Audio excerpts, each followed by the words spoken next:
My dear friends, ఈ క్లాస్లో మీకు నేను ఎస్ఎస్సి సిజిఎల్, సిహెచ్ఎస్ఎల్ మరియు రైల్వేస్లో ఈ మధ్యకాలంలో అడిగిన పీవైక్యూస్, ప్రీవియస్ ఇయర్ క్వశ్చన్స్ మరియు ఇంపార్టెంట్ ఎక్స్పెక్టెడ్ క్వశ్చన్స్ని అడగడం జరుగుతుంది. ఫస్ట్ నేను బోర్డు మీద క్వశ్చన్ చూడగానే మీరు ఏం చేస్తారంటే ఒక 1 minute పాస్ చేయండి. ఫస్ట్ పాస్ చేసి మీరు సాల్వ్ చేయండి question.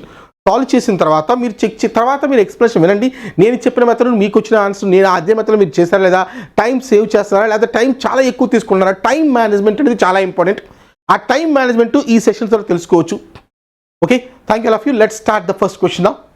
First question. A man can complete a work in 15 days. Working 5 hours per day in the first 5 days, 5 hours per day in the next 5 days, 6 hours per day in the last 5 days. మొత్తం మీద 15 days అయిపోయిందండి. 15 days okay అయిపోద్ది. First 4 hours per day check చేస్తారు. 5 days per డేకి 4 hours చొప్పున ఒక 5 days work చేశారు. Next 5 hours చొప్పున 5 days వర్క్ చేశారు. నెక్స్ట్ 6 hours చొప్పున 5 days వర్క్ చేశారు. Work is completed. మొత్తం 15 days అయిపోయింది. ఇఫ్ ఈ work 8 hours per day with lunch break ½ an hour, 8 hours ఒక ½ an hour లంచ్ బ్రేక్ ఇచ్చి ఇలా పనిచేస్తే, ఇది లంచ్ బ్రేక్ ఇచ్చి పనిచేస్తే in how many days the work is completed, ఎన్ని డేస్లో వర్క్ అయిపోతుంది చూడండి. నేనేం చేశానంటే డైలీ 4 hours వర్క్ చేశాను, అలా 5 days వర్క్ చేశాను. డైలీ నెక్స్ట్ 5 hours వర్క్ చేశాను, అలా 5 days వర్క్ చేశాను. నెక్స్ట్ డైలీ 6 hours అలా 5 days వర్క్ చేశాను. నేను వర్క్ చేశాను. ఇప్పుడు అదే వర్క్ నువ్వు చేయాలి. ఎలా చేస్తావు? డైలీ 8 hours, అందులో ½ an hour బ్రేక్ ఇచ్చేయి. ½ an hour లంచ్ బ్రేక్ అంటే 7.5 hours వర్క్ చేస్తున్నావు. ½ an hour లంచ్ బ్రేక్ అంటే 7.5 hours వర్క్ చేస్తున్నావు నువ్వు. So I can write this as daily 7.5 hours work చేస్తున్నావు. ఎన్ని రోజుల్లో వర్క్ ఫినిష్ చేస్తావు? నువ్వైతే నేను అనుకో, నువ్వంటే యంగ్స్టర్, నువ్వు చేస్తావు రోజు 2.5 గంటలు. నేను చేస్తాను డైలీ, నేను 4 గంటలు చేస్తాను. ఫస్ట్ 5 days 4 గంటలు చేస్తాను రోజు. దాని తర్వాత 5 గంటలు పని చేశా రోజు, అలా 5 రోజులు చేశా. దాని తర్వాత 6 గంటలు పని చేశా, అలా 5 రోజులు చేశా. పని చేస్తావు, వర్క్ అయిపోయింది. ఇప్పుడు ఆ వర్క్ నువ్వు చెయ్యి. నువ్వైతే డైలీ 7.5 hours వచ్చేస్తావు. 8 hours అందులో లంచ్ బ్రేక్ తీసేయి. లంచ్ బ్రేక్ అంటే వర్క్ చేయట్లేగా, 7.5 hours వచ్చేస్తావు. ఎన్ని డేస్లో నువ్వు ఫినిష్ చేస్తావు question, right? Start. So total work తీసుకుందామండి. టోటల్ వర్క్ గురించి మాట్లాడితే ఇక్కడ ఒక డైలీ 4 hours 5 days అంటే 20 units అండి. కాసేపు ఇక్కడ అంటే ఒక అవర్కి 1 యూనిట్ అనుకోండి. 4 hours 4 units, 5 days 20 units. ఇక్కడ ఒక 25 units, ఇక్కడ ఒక 30 units. మొత్తం ఎన్ని యూనిట్స్ చేయాలండి? 30, 50, 70, 75 units చేయాలండి. 75 units చేయాలి మొత్తం మీద. డైలీ 7.5 hours వర్క్ చేస్తావు. అంటే 10 daysలో వర్క్ అయిపోతుంది. డైలీ 7.5 hours అండి. సో 10 daysలో వర్క్ అయిపోతుంది. Option first C answer. If the difference between the average of AB and BC is 19, then what will be the difference between A and C? If the difference between the average of AB యొక్క average కి అలాగే BC యొక్క average కి ఈ difference ఇచ్చారు ఎంత అంటే 19, then what will be the difference between A and C? AC యొక్క average ఎంత? ఇది question. What will be the difference between A and C? AB మరియు BCల సగటుల మధ్య వ్యత్యాసం ఇచ్చారు 19. అయితే A మరియు C మధ్య తేడా ఏంటి అని అడిగాడు question. Okay, let's take LCM. అలా సింపుల్ ఏం లేదు, LCM చేసి by 2 A + B - B - C. ఇక్కడ 2 మీద A + B - C is equal ఎంత అంటే 19. ఇక్కడ +B - C క్యాన్సిల్ అండి. ఈ 2 ఇటు వస్తే A - C ఎంత అంటే 38 అయిపోయింది ఆన్సర్. ABC మధ్య వ్యత్యాసం ఎంత అంటే 38. Next question of you. The shape of a field is circular. ఒక సర్క్యులర్ ఫీల్డ్ పొలం ఉందండి. ఒక సర్క్యులర్ షేప్ పొలం ఉంది. At the rate of 11 rupees per meter the cost of fencing is 2420. పొలం చుట్టూ ఒక రౌండ్గా పొలం ఉందండి, దాని చుట్టూ ఫెన్సింగ్ వేస్తా అన్నాను. కాస్ట్ ఎంత అంటే 11 rupees per meter. 11 rupees per meterకి 11 rupees అన్నారు కాస్ట్. ఫెన్సింగ్ వేసేసాను, 2420 వచ్చింది. అంటే పర్ మీటర్కి 11 rupees లెక్క ఎన్ని మీటర్స్ ఉందండి? 11 2s are 22, 11 2s are 222 square metres ఉంది. 220 మీటర్కి 11 rupees అన్నారండి. మొత్తం 2420 ఏంటంటే ఎంత ఉందంటే 222 స్క్వేర్ మీటర్స్ ఉంది. What is the area of the field? మనం ఫస్ట్ ఆఫ్ ఆల్ పొలానికి కంచి వేయాలి. ఎక్కడ వేస్తాం చెప్పండి? పొలానికి కంచి ఎక్కడ వేస్తాం? పెరిమీటర్కి వేస్తారా ఏరియాకి వేస్తారా? పెరిమీటర్కి వేయాలి. అది చుట్టూ వేస్తాం. అంటే 2πr ఎంత అంటే 2πr ఎంత అంటే 220 స్క్వేర్ 220 వచ్చింది. 2 ఇంటూ π అంటే 22/7 ఇంటూ r ఎంతో తెలీదు is equal to 220. 22 table cut అయితే 1 టైం r 2 టేబుల్ 5 r ఎంత అంటే 35. రేడియస్ వచ్చింది 35. నా క్వశ్చన్ ఏంటంటే what is the area of the field? Area formula πr². ఇప్పుడు ఇది చేయాలంటే నీకేం కావాలి? ఆర్ వాల్యూ కావాలి. ఆర్ వాల్యూ ఇప్పుడే వచ్చిందండి. ఆర్ వాల్యూ ఎంత అంటే 35. So 35 into 35. So 7 table 5 times అండి. ఇక మల్టిప్లై చేసుకుంటే ఆన్సర్ అండి. 522 ఎంత అంటే 520 100 plus 10 110. So 110 into 35 answer. So 35 hundreds అనుకోండి. ఫస్ట్ 35 హండ్రెడ్స్ ఎంత అంటే 35 హండ్రెడ్స్ అంటే 3500. ఇంకొక 10 35 350. సో యాడ్ చేసుకుంటే 3850 answer. Option A answer. Clear? The run rate in the first 43 overs in cricket match was 5 runs. First 43 overs వచ్చినాయి అయిపోయినాయండి. అక్కడికి రన్ రేట్ ఎంత అంటే 5. అంటే యావరేజ్గా ఒక 5 runs వస్తున్నాయి. ఒక ఓవర్లో ఎక్కువని ఓ ఓవర్లో తక్కువని మొత్తం మీద ఇప్పుడు 43 ఓవర్స్కి కానీ వచ్చింది యావరేజ్ ఎంత అంటే 5. Find the run rate to chase a target of 285 runs in the remaining 7 overs. ఓవరాల్గా 285 runs రావాలండి. ఇంకొక 7 overs ఉన్నాయి. మొత్తం 50 కదా. ఇక్కడ రన్ రేట్ ఎంత తెచ్చుకోవాలని అడుగుతున్నాడు. సో ఇక్కడ దాకా చూస్తే 43 యావరేజ్ 5 అంటే ప్రతి ఓవర్లో 5 runs యావరేజ్గా అంటే అప్పటికి 43 overs అయిపోయినాయి. ఎన్ని రన్స్ వచ్చినాలి అంటే 540 200 5 3s 15 215 runs వచ్చాయండి. టార్గెట్ 285 అంటే ఇంకెన్ని రన్స్ రావాలి? ఇక్కడ 70 runs రావాలి. ఎన్ని మ్యాచ్ల్లో? 7 అవర్స్లో 70 runs రావాలి. 7 అవర్స్లో 70 runs రావాలంటే యావరేజ్గా 10 runs చేయాలి పర్ ఓవర్. అయిపోయింది. 10 runs per over. యావరేజ్గా 10 runs చేయాలి.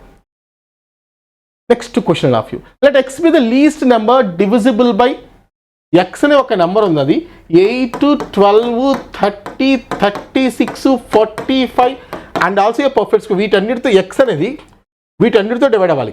చూడండి, x అనేది x అనే ఒక నెంబరు వీటన్నిటితో డివైడ్ అవ్వాలి. And it's a perfect square. అదొక పర్ఫెక్ట్ స్క్వేర్. x వాల్యూ ఎంత అన్నారు. x 8తో డివైడ్ అవ్వాలి, 12తో అవ్వాలి, 30తో అవ్వాలి, 36తో అవ్వాలి, 45తో అవ్వాలి, అన్నిటితో డివైడ్ అవ్వాలి x అనేది. మళ్ళీ x అనేది ఒక పర్ఫెక్ట్ స్క్వేర్ అవ్వాలి. x వాల్యూ ఎంత అన్నారు. ఫస్ట్ సింపుల్, ఇది చాలా సింపుల్ అండి. ఇది చూడండి, మీరు ఫస్ట్ ఆఫ్ ఆల్ x అన్నిటితో డివైడ్ అవ్వాలంటే first of all 8 rule 12 rule ఏంటి? 12 రూల్ ఏంటి? 12తో డివైడ్ అవ్వాలంటే ఆ నెంబర్ 3తో అవ్వాలి, 4తో అవ్వాలి. 45 రూల్ ఏంటి? 45 రూల్ ఏంటి? 5తో డివైడ్ అవ్వాలి, 9తో డివైడ్ అవ్వాలి. 36 రూల్ ఏంటి? 36తో డివైడ్ అంటే ఆ నెంబర్ గ్యారంటీగా 4తో డివైడ్ అవ్వాలి, 9తో డివైడ్ అవ్వాలి. ఈ నెంబర్ 36తో డివైడ్ అవ్వాలంటే ఈ నెంబర్ గ్యారంటీగా 4తో అవ్వాలి, 9తో అవ్వాలి. ఈ నెంబర్ 45తో డివైడ్ అంటే 5తో 9తో డివైడ్ అవ్వాలి. ఎసాను okay. First of all 9 rule చెప్పండి. 9 రూల్ ఏంటి? సమ్ ఆఫ్ ద డిజిట్స్ అన్ని కలిపితే 9 అవ్వాలండి. సమ్ ఆఫ్ ద డిజిట్స్ ఇక్కడ 9 అయింది. ఇక్కడ 9 సమ్ ఆఫ్ డిజిట్స్ 9 అవ్వట్లా. ఇక్కడ సమ్ ఆఫ్ డిజిట్స్ చూస్తే 7 అయింది. కాదు, 5 7 9. ఇక్కడ 9 వచ్చింది కానీ సమ్ ఆఫ్ డిజిట్స్ అవ్వట్లా. అయిపోయింది. ఇది ఒక్కటే నెంబర్ ఉంది 9తో డివైడ్ అయ్యేది. అయిపోయింది. So answer of you 3600. That is the number divisible by all of them. That's all. Next all of you. And it's a perfect square. 60కి పర్ఫెక్ట్ స్క్వేర్ ఆల్సో. నేను అది చేయలేదు. ఇది ఒక్క 9 రూల్తో మొత్తం అన్ని చేస్తే మిగతా అన్ని కట్ అయిపోయింది నాకు. If goods are purchase for 600, మొత్తం మీద 600 గూడ్స్ కొన్నాను. 600 ఎప్పుడండి? ఒక 1/5 part sold at 20% loss and remaining was sold at 30 what percent of profit? On whole I just want 30% profit. So all of observe. ఈ వాల్యూ మనకు అవసరం లేదండి. ఈ వాల్యూ అవసరం లేదు. ఇందాక డిస్కస్ చేసాం కదా. ఇందాక 1/3 తీసుకోండి, బై మిస్టేక్లో 1/5 తీసుకోండి. మొత్తం మీద మొత్తం హోల్ 5 పార్ట్స్ అండి. Overall 5 parts. ఇక్కడ 1 పోయిందండి. ఇక్కడ 4/5. ఇక్కడ ఒక పార్ట్, ఇక్కడ 4 పార్ట్స్. ఒక పార్ట్ 20% లాస్ అంటే -20. ఇక 4 పార్ట్స్ ఎంతో తెలీదు.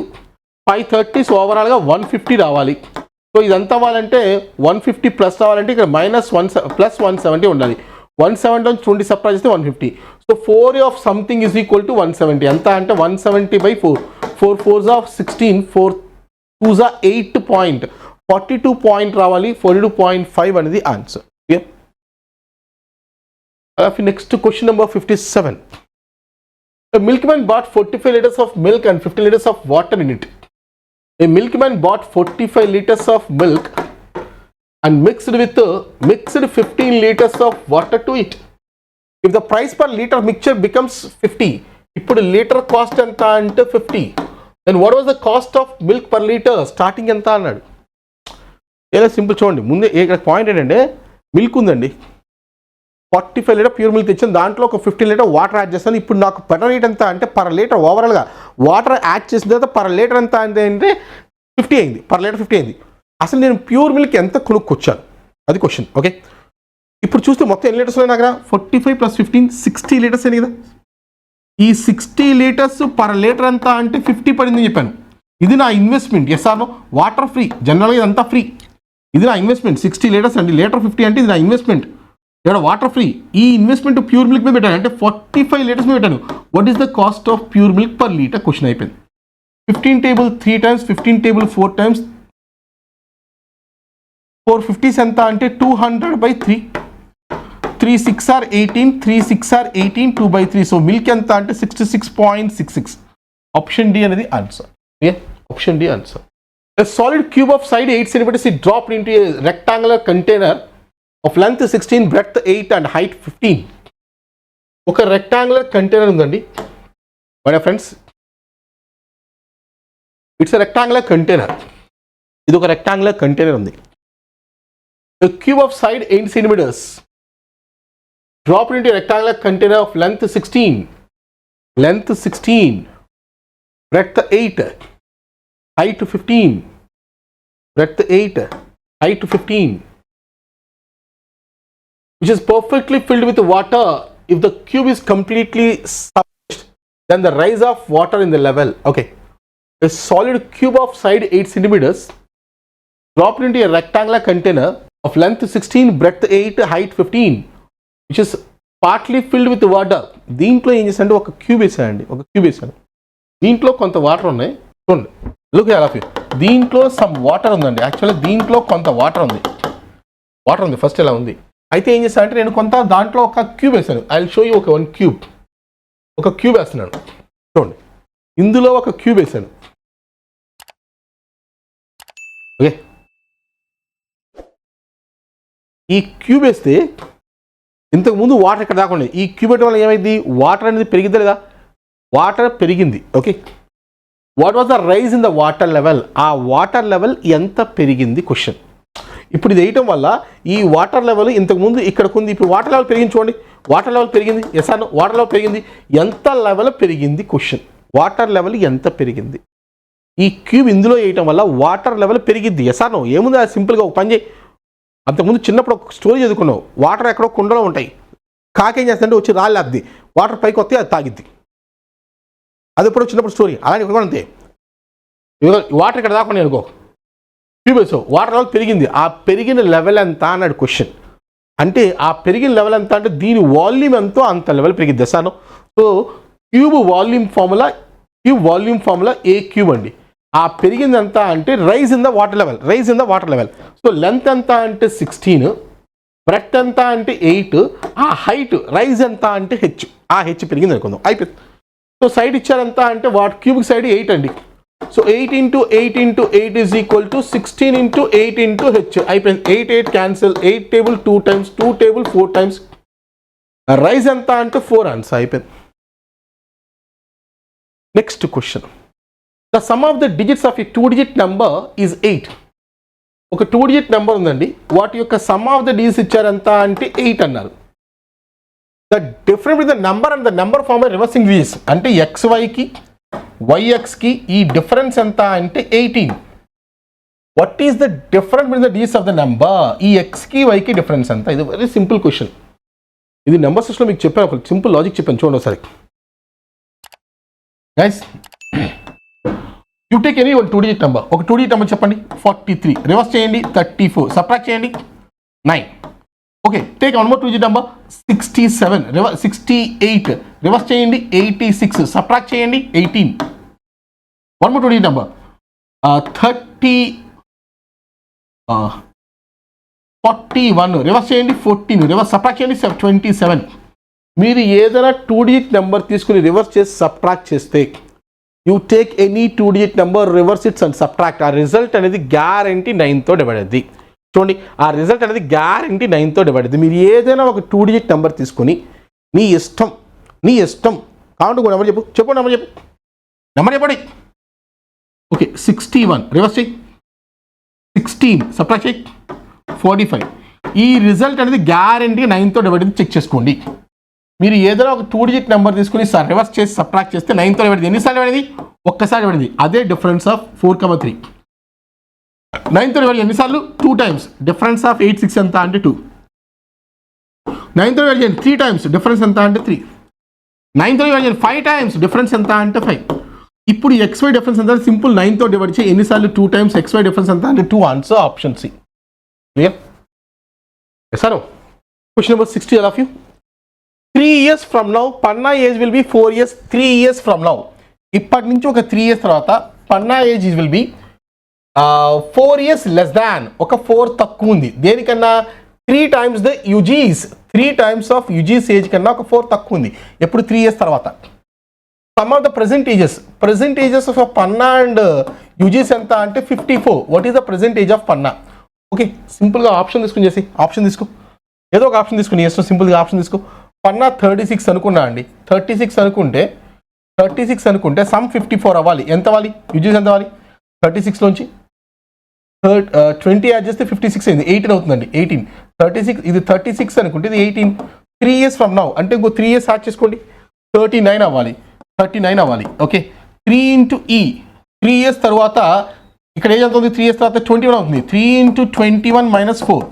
3 21s ఎంత అంటే 63 నుంచి 4 తీస్తే వస్తుందా? ఇది రావట్లా. నో. నెక్స్ట్ ఆప్షన్కి వెళ్ళిపో. 43 తీసుకున్నాడు. ఇది 43 తీసుకుంటే ఎంత అవుతుందండి? ఇది ఎంత అవుతుంది? 43 తీసుకుంటే 11 అవుతుంది. 43 11 54 అండి. ఓకే సో ఒక 3 years from now అంటే ఒక 3 years యాడ్ చేస్తే 46 అయింది. ఒక 3 years యాడ్ చేస్తే 3 into 3 యాడ్ అయితే 14 minus 4 అండి. 3 14s 3 times 30 plus 42 minus 4. ఈ రెండు ఈక్వల్ అంటే నో. రిమూవ్. నెక్స్ట్ వన్ 40 కాదు 39 తీసుకోండి. 39 తీసుకుంటే 40 అనుకుంటే 25. 39 25 ఎంత అంటే 54 అండి. ఓకే ప్రజెంట్ ఒక 3 years తర్వాత ఎంత అవుతుంది? 42 అవుతుంది. 3 into 3 years తర్వాత 28 అవుతుంది. -4. So 3 20s are 60 minus 3 20s are 60, 3 8s are 24. 60 24 84 minus 4 42. No wrong. This is 39 అయితే 40 అనుకుంటే ఇది 15 అవుతుందండి. 15 అవుతుంది. ఇది 39 అయితే ఇది 15 అవుతుంది. సో 3 into ఒక 3 years తర్వాత 18 అయింది. -4 3 18s ఎంత అంటే 52 -4 ఎంత అంటే 42 కాదు 48 వస్తుంది. No wrong option. 41 తీసుకుంటే after 3 years all of you 41 plus 3 44. 3 into ఈ వాల్యూ. సో ఇక్కడ 41 అంటే 13 అండి. 40 50 54 ఒక 3 years తర్వాత 16 అవుతుంది. -4 3 16s 48 -4 సరిపోయిందండి. Option D answer. Okay 7 equal cubes of each side 5 centimeters are joined end to end. Find the surface area of resulting cuboid. ఒక 7 equal cubes of each side 5 are joined end to end. ఒక 7 cubes ఉన్నాయండి, join చేశారు end to end. చూడండి ఒకసారి. ఒక 7 cubes join చేద్దాం. Each one 5 అండి. ఇదొక క్యూబ్. ఓకే ఇదొక క్యూబ్ 2, ఇదొక క్యూబ్ 3, ఇదొక క్యూబ్ 4, ఇదొక క్యూబ్ 5, ఇదొక క్యూబ్ 6, అనదర్ క్యూబ్ 7. ఇవన్నీ జాయిన్ చేస్తాను చూడండి. end to end జాయిన్ చేస్తాను. Guys observe, I'm just joining all the cubes end to end join చేస్తున్నాను. అన్ని cubes end to end join చేస్తున్నాను. ప్రతి cube end to end join చేస్తున్నాను. ఓకే జాయిన్ చేస్తాను. అన్ని 7 క్యూబ్స్ జాయిన్ చేశాను. Right. Now find the surface area of resulting cuboid. Surface area అంటే total surface area కావాలి. ఈచ్ క్యూబ్ 5 అండి. ఇది 5 అండి. ఇది 5 అంటే ఇలా ఎన్ని ఉన్నాయి అన్నాడు? 7 క్యూబ్స్ అన్నాడు. అంటే లెంత్ ఎంత అవుతుంది? 35 అవుతుంది. Breadth 5, height 5. Length breadth height change అవుతుంది. ఓన్లీ లెంత్ మాత్రం 7 క్యూబ్స్ జాయిన్ చేసినప్పుడు లెంత్ మాత్రం చేంజ్ అవుతుందండి. బ్రెడ్త్ 5 ఉంటుంది, హైట్ 5 ఉంటుంది. ఓకే ఓన్లీ లెంత్ ఒకటే చేంజ్ అయింది. Sir no now come on, what is the surface area of surface area of surface area formula 2 of LB plus BH plus HL. So 2 of LB length 35, breadth 5. 35 5 ఎంత అండి? 35 5 ఎంత 530 150 plus 25 175 BH breadth height రెండు 5 5 అండి 5 5 25 height ఎంత 535 మళ్ళీ 175 so 2 into ఇది ఒక 200 plus 175 375 so 375 sir of you 750 answer option A answer right. So my guys questions అన్నీ కూడా ఈ స్టాండర్డ్లో ఉంటున్నాయండి right no RRB and CGL exams tier 1. So ఇవి వరకు మీరు అలా నేర్చుకుంటే డెఫినెట్గా ఆన్సర్ గెట్ త్రూ చేయగలరు. నా గైడెన్స్లో ఇప్పటికీ ఎంతో వేల మంది విద్యార్థులు వాళ్ళ యొక్క డ్రీమ్ జాబ్స్ నెరవేర్చుకున్నారు. మీరు కావాలంటే సక్సెస్ సాగా వినండి ఒకసారి, మీకు తెలుస్తాయి అన్నీ కూడా స్టూడెంట్స్. ఓకే, సో కరెక్ట్గా ప్రాపర్గా వినండి అండ్ ప్రాక్టీస్ చేయండి, డెఫినెట్గా సక్సెస్ మీ సొంతం అవుతుంది. Thank you so much.